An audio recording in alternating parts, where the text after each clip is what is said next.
So now we have got our final speaker, Imam Siraj Wahhaj, who does not need much of an introduction. So without any further ado, I will hand over to Imam Siraj Wahhaj. The topic is the loss of power through injustice. So Imam Siraj Wahhaj. I'm going to hold this in my hand because I'm going to walk around a little bit. Is that okay? Yeah, that's fine. I think so. Is this for the media or is for sound? The brothers know. This is just for the media. We don't know who it is. Testing. That microphone is not good. Okay. That's why. It could be, yeah. That's Oh, why. okay. So you need to have both. I need to have both. Yeah. Yeah. The noise goes automatically. That's why. No, but he needs to walk around. It's okay. This is good. This is fine. This is fine. Assalamu alaikum. Bismillah ar-Rahman ar-Rahim. Alhamdulillah. Ashhadu an la ilaha illallah wahdahu la sharika lah wa ashhadu anna Muhammadan abduhu wa rasuluhu amma ba'd. Brothers and sisters, I'm going to give you a great opportunity.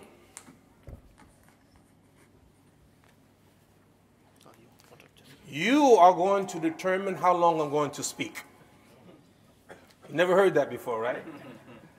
I'm very sensitive. I'm sensitive to people and their time, and I know people are busy. So you tell me, you have a couple of minutes? If you say, Imam, you give us a 10-minute talk, I'll give you a 10-minute talk. If you say 15 minutes, I'll give you 15 minutes. What you want me to do? Half an hour? You sure? It'll be before Isha, inshallah.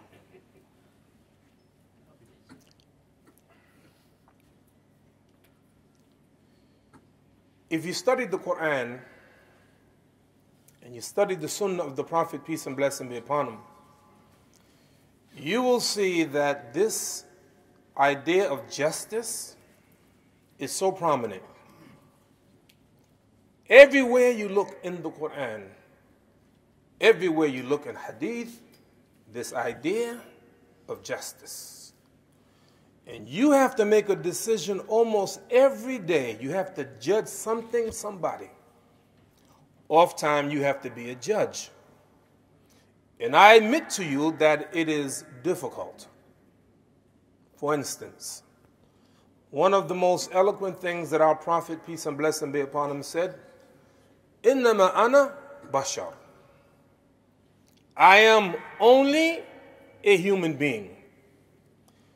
This was nothing more than what Allah told him to say, "Qul innama ana basharum mithlukum." You let them know, O Muhammad sallallahu alaihi wasallam, I am only a human being. The Prophet, peace and blessing be upon him, said, Hadith Qudsi, that Allah said, Ya ibadi, kulukun dolun illa man ahdaytuhu fastahduni ahdikum. O my slaves, every one of you are misguided. Unless I guide you, therefore ask me, and I will guide you. Do you bear witness to that? This is why 17 times a day we say, Ihdina as-sirat al-mustaqim. Guide us on the straight path. You know why? Because we're just human beings. What did the Prophet say? He didn't say, Ana bashar. No. He didn't say, Ana bashar. He said, Innama ana bashar. If he had said, Ana bashar, I'm a human being, he could have been boasting. I am a human being. I'm not an animal. I'm God's high creature. I'm a human being. But that's not the implication of the hadith. The implication is, Innama ana bashar. I am only a human being. I'm not divine. I'm not God. I'm not Allah. I'm not an angel. I am a human being. And because I'm a human being, I'm subject to the things that human beings do. Kullu nafsin dha'iqatul maut. Every soul shall die. He's a prophet, but he has to die too. Every human being, everything dies except Allah subhanahu wa ta'ala. Are we okay so far? Yes. The context of this statement, innama ana bashar, the context is, he said, two people come to me and they arguing, and one sounds more eloquent than the other, and therefore I may make a judgment for the one who sounds more eloquent. But it could be a mistake. Allah knows, but for me, I'm a human being, I can make a mistake. Let's see. The Prophet, peace and blessing be upon him, said, Isa, Jesus ibn Maryam, he saw a man stealing and said, have you stolen? Qala kalla, no, I swear by him who's only one, I didn't steal. What did Jesus say? Amantu billah wa kadhabtu ayniyah. I believe in Allah and I deny my own eyes. I deny my own eyes. Why?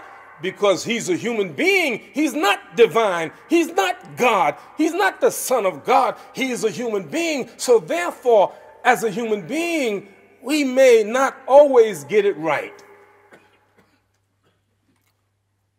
Prophet Dawood alayhi salatu wasalam, great prophet or not? Great prophet or not? Ahabu salat ilallah salatu Dawood. The most beloved prayer to Allah is the prayer of Dawood. Ahabu siyam ilallah siyamu Dawood. The best fast to Allah is the fast of Dawood. He's a great man, a great judge.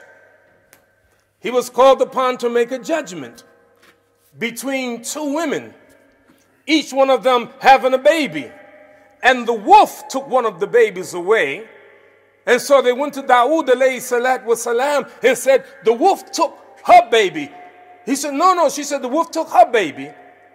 So Dawood alayhi salatu wasalam made a judgment on the older lady and said, the lady belongs to you. So now they go to the son of Dawood, Sulaiman alayhi salatu wasalam. And Sulaiman said, I'll solve the problem. Bring me a knife. And I'll cut the baby in half. And I'll give each one a half of the baby. The real mother said, no, the baby belongs to her. He said, no, the baby belongs to you. A different judgment than his father. Why? Because he's a human being. People make accusations every day. And the Prophet said, alayhi salatu wasalam, if people were given according to their claims, then some people will claim the lives and properties of others. Therefore, walakin al-bayna ala mudda'i. And therefore, the burden of proof is on the one who makes the accusation. True? So you called upon the judge. How many of you fathers? Raise your hand. How many are married? Raise your hand. How many of you single want to get married? Raise your hand. How many of you single want to get married today? Raise your hand. All right, we work something out, inshallah. So you called upon to make judgments as a father, as a husband, as an imam, as the head of the school. Every day you have to make judgments. And so not only do you have to make judgment, you have to also know how to give punishment. And the punishment must equal the crime. I'm going to give you one example. It just happened. Shabir Ali, he's not going to believe me. He's going to say, Imam, you're making it up. But what I'm telling you, I'm not making it up. You believe me, all right. Last year, a man in Kansas City, 71 years old, decided to rob a bank. 71 years old. So he went into a bank and handed the teller a note saying, I have a gun. Put money in the bag. Put money in the bag. And the teller put almost $3,000 in the bag. And this 71-year-old man who decided to rob the bank went with the bag of money to the lobby and sat down. He didn't go outside the bank. It just so happened that the police station is on the next block. So here come the police. And when they came into the bank, he said, "I'm the one you're looking for," and handed him the money.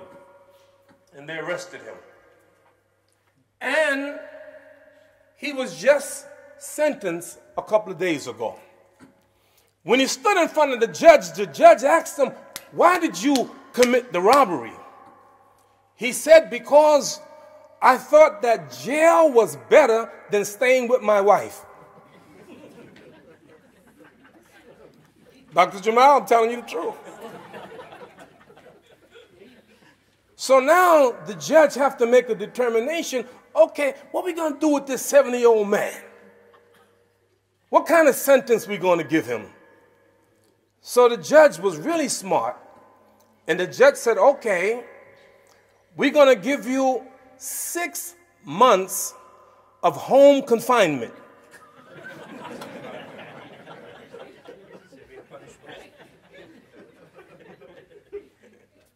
Punishment fits the crime. So, brothers and sisters, it is not often that I encourage you to watch a movie. I'm gonna make a recommendation. Everybody except the imam. Imam, you don't have to go see the movie, right? But it was a movie that came out in 1957. It's called The 12 Angry Men. Fantastic movie. The entire movie takes place in a deliberation room. The jury was just charged. Now they have to deliberate of a young inner city man who had committed murder. So the whole scene of the movie was in the deliberation room. So these jurors have to make a determination of the guilt or the innocence of the person. None of the actors had names. Juror number 1, juror number 2, juror number 3, all the way to juror number 12. The star of the movie is juror number 8. Immediately, 11 jurors say he's guilty. But juror number 8 said, "I have a doubt." And then he went on to explain his doubt. In our judicial system in America, you have to convict someone beyond reasonable doubt. If you have a reasonable doubt that the person may be the innocent, you cannot convict them. And the whole movie was him trying to convince them not that he was innocent, but that there was doubt. In my country, in America, and you do the research in your country, you do the research in Canada, Dr. Jamal, you do it in Canada, and you do here in UK. In my country, every year, 10,000 innocent people are convicted. And almost every week, you read in the newspaper, such and such person was in prison for 35 years, found out that he was innocent. Such person, 25 years in prison, found out that they were innocent. I don't know, Shabir, have you done some research yet? Okay. I'm going to tell you something. What the experts say. You have a jury system here in UK? And you know, in our country, it's 12 jurors, and it has to be unanimous. That means 12 people must say they're guilty or they're innocent. Otherwise, you have a hung jury. Is that the same way here? A little bit different. It's a little different, okay. Now, do you think the jury makes a difference whether the person is innocent or guilty? I think the jury plays an important part. Because in our Constitution, it says that a person has a right to be tried in a jury of his peers, let me tell you what the experts say. They say 85% of the cases adjudicated are won or lost in the very jury selection process. You didn't hear what I just said. I'll say it again.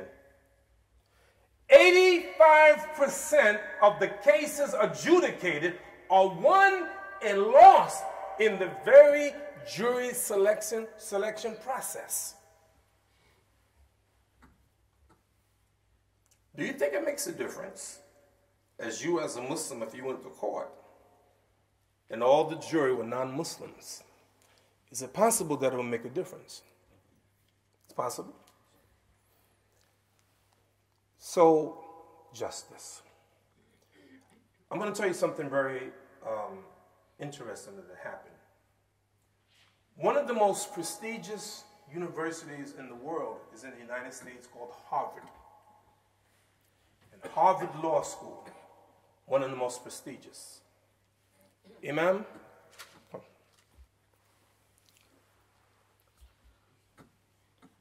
In the front of the Harvard Law School library is a verse from the Quran. The Imam is going to recite it. And let me tell you what they said about this verse. One of the greatest expressions of justice in history. Harvard Law School is saying, this verse from the Quran that the Sheikh is going to recite is one of the greatest expressions of justice in history. You sure it's enough, Imam?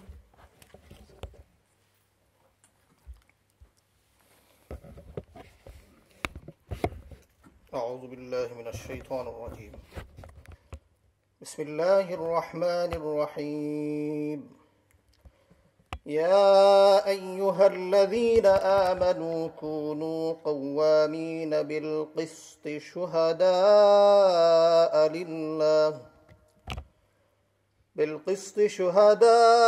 لله ولو على أنفسكم أو بالوالدين والأقربين إن يكن غنيا أو فقيرا فالله أولى بهما فلا تتبعوا الهوى أن تعدلوا وإن تلؤوا أو تعرضوا فإن الله كان بما تعملون خبيرا. One more time, Imam. One more time. يا أيها الذين آمنوا كونوا قوامين بالقسط شهداء لله ولو على أنفسكم أو الوالدين والأقربين إن يكن غنيا أو فقيرا فالله أولى بهما فلا تتبعوا الهوى أن تعدلوا وإن تلؤوا أو تعرضوا فإن الله كان بما تعملون خبيرا. O you who believe, stand out firmly for justice as witnesses to Allah, even as against yourself or your parents or your kin, and whatever it be against rich or poor. For Allah can be protector both. Follow not the lusts of your hearts, lest you swerve, and if you distort justice or decline to do justice, verily Allah is well acquainted with all that you do. Thank you, Imam. Barakallahu. Thank you.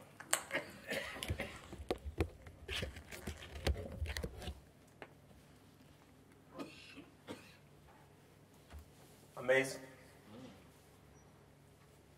Harvard Law School. You know who graduated from Harvard Law School? President Obama.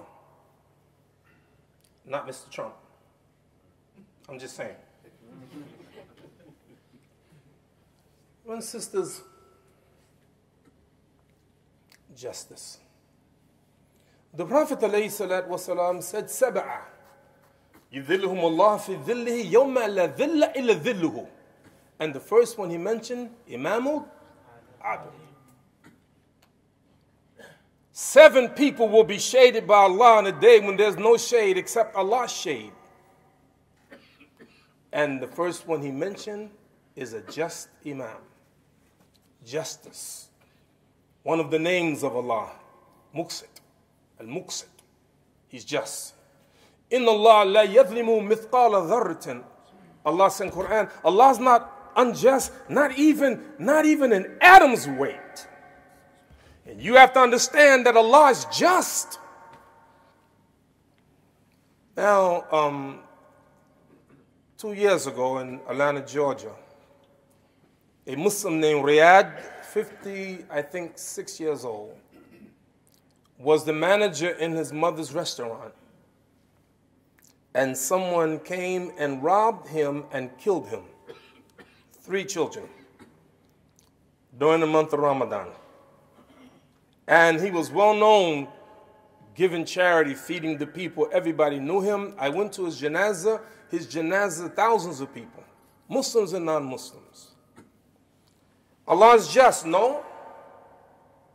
Allah is just, yes?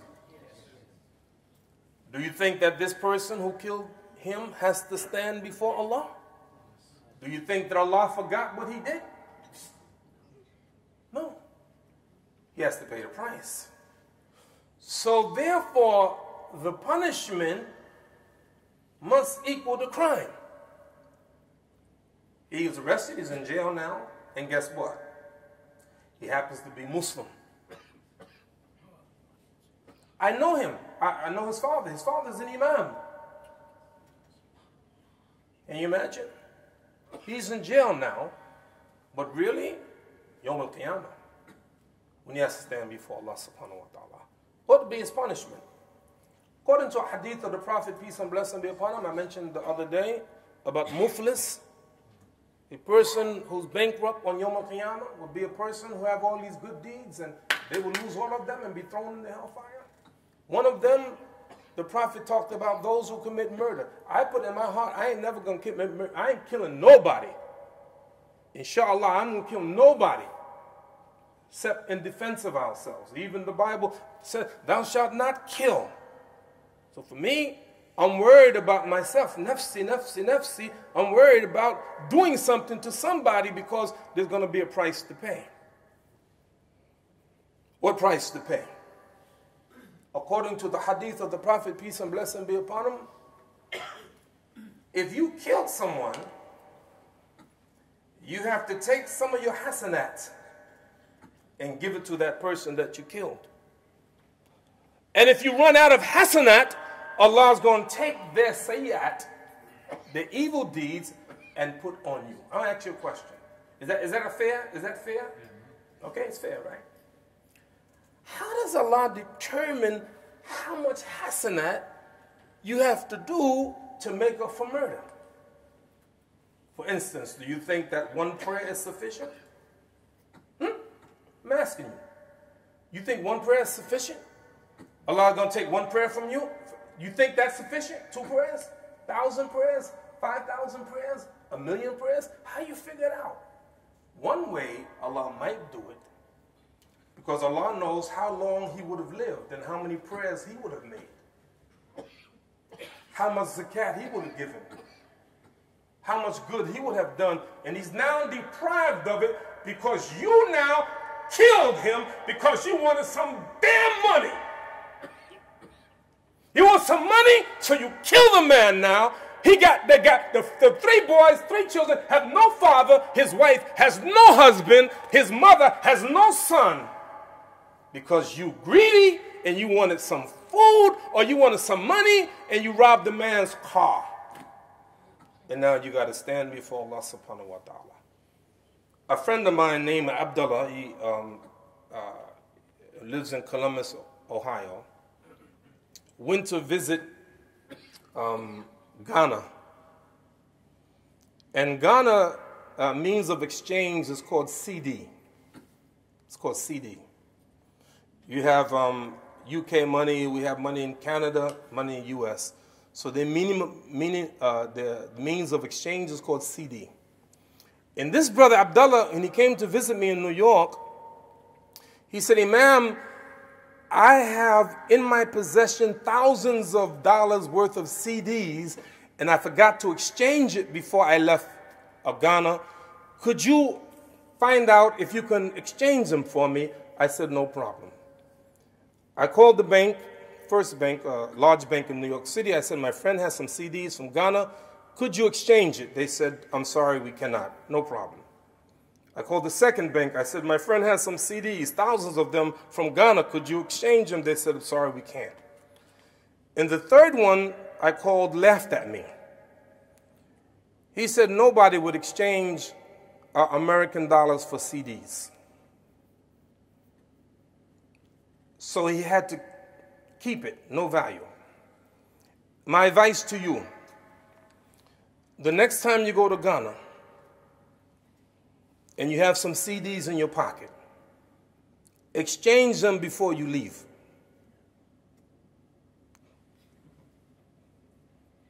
I know what you're saying. Imam, I ain't planning on going to Ghana. I don't need your advice. I would argue that you are already in Ghana. For every one of you have in your possession money that has no value where you're going. And if you're going to get value of it, you have to exchange it here. What do you mean? When you get a chance, I want you to look up a woman named Laureen Powell. She's the 25th richest person in America, 45th richest person in the world. Her wealth, $19.5 billion. In order to understand what that means, she has more wealth than the gross national product of 80 nations. Ever hear of her? You ever hear of her? You never heard of her? No one? I gave you her maiden name. Maybe if I tell you her full name, you guess who she is. Her name is Lorraine Powell Jobs. Steve Jobs. How she get that money? How she get that money? Where she get all that wealth from? Huh? You tell me where. Huh? Inheritance. Inheritance. This is why the Prophet, peace and blessing be upon him, said, يَقُولُ ibn Adam, mali, mali. The children of Adam say, my wealth, my wealth. Really? For real? What belongs to you is what you eat and consume, what you wear and wear out, and what you send forth in sadaqah. Let's see if it works. Let's see if it works. How many of you have your own house? Raise your hand. If that house belongs to you, for sure, one day it will not belong to you, for sure. How many of you got jewelry? Raise your hand. Don't be ashamed. I'm not saying gold. You got jewelry? You got your favorite suit, your shoes, your car, your computers? Whatever you have, one day, not going to be yours. In order to get something from it, you got to spend it now. You got to do something with it now. I'll give you an idea. I heard brother, I think it was, who was it talking about water? Sheikh Jamal. You talked today about water, right? You mentioned something about water? Mustafa? Somebody mentioned, huh? Dr. Jamal. Dr. Jamal. You don't remember Dr. Jamal? You talked about water. I didn't say something about water. You know, brothers and sisters, I'm sorry, I'm past my time. I should stop. No. Carry on? You told me 20 minutes. Carry on? Only if the imam, where's the imam? The imam, where you go? Oh, the imam left. All right, let me tell you something, brothers. Let me tell you something. Let me give them a couple more minutes, and I'll try to wrap it up. Okay, but I was going to say, imam, I'm going to stop unless you tell me continue. Continue. Okay, the imam said continue. I continue. Okay. Imam, I can continue till 12 midnight, yes? He said yes. All right, listen, I'm almost finished, right? Water. You're a Muslim. Do you care about other people? I mean, do you really? Honest? You try. Consider the Quran. ما سلككم في سقر. What has landed you in the hellfire? قالوا لم نكن من المصلين. We were not those who used to make salat. You mean to tell me that there are Muslims who don't make prayer 5 times a day? Are you kidding me? It's too much. Khamsa salawat is too much. Yet there are Muslims don't make salat. Or think they did good because they made 4 prayers. I just missed Fajr. For real? Allah demands us to make 5 prayers a day, every day. Okay. وَلَمْ نَكُنْ نُطْعِمُ مِسْكِينَ. And we were not of those who fed the poor. Feeding the poor. Are you concerned? Years ago, we could say, well, I didn't know. But now with modern technology, we know what's going on. I always felt that when people know better, they do better. And this is why the Prophet, peace and blessing be upon him, said a prophet that was beaten by his people so much that his face began to bleed, and the Prophet wiped away the blood and said, Allahumma ikfir li qawmi fa innahum la ya'lamun. Oh Allah, forgive my people because they don't know. In case you didn't know. You need water to live. You ever study people around the world in terms of water? You, a European nation here, the average person in Europe consumes between 200 and 300 liters of water a day. In the United States, the average person consumes about 575 liters of water a day. In some cities like Phoenix, Arizona, they consume 1,000 liters of water a day. In the United Kingdom, you use 50 liters of water a day just to flush your toilet. Yet there are some countries, like in Mozambique, other countries in Africa, less than 10 liters of water a day. I didn't say they drink less than 10 liters of water a day. They use it to drink, to wash their clothing, to wash their bodies, to wash their utensils. You want to do something about that? You got some currency today, you can spend some of it.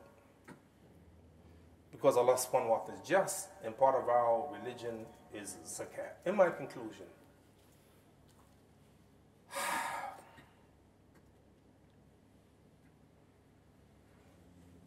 we are the examples of Allah's slaves on this planet as Muslims. And we have to do our best to help those here in England and the rest of the world. Be just. It's difficult sometimes. It's very difficult. But inshallah, let us try.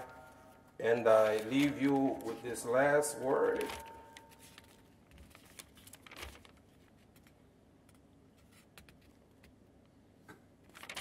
And then I go. I ask Allah subhanahu wa ta'ala to bless you, bless this masjid, bless the imams, bless the leaders, bless all of you. I pray Allah subhanahu wa ta'ala will forgive us in Yawm al-Qiyamah. And Allah the Almighty is so merciful. Not only is He just, but He's merciful. We ask Him to forgive us our sins and guide us on the straight path. May Allah subhanahu wa ta'ala bless you, bless your family. Ameen. Assalamu alaikum wa rahmatullah.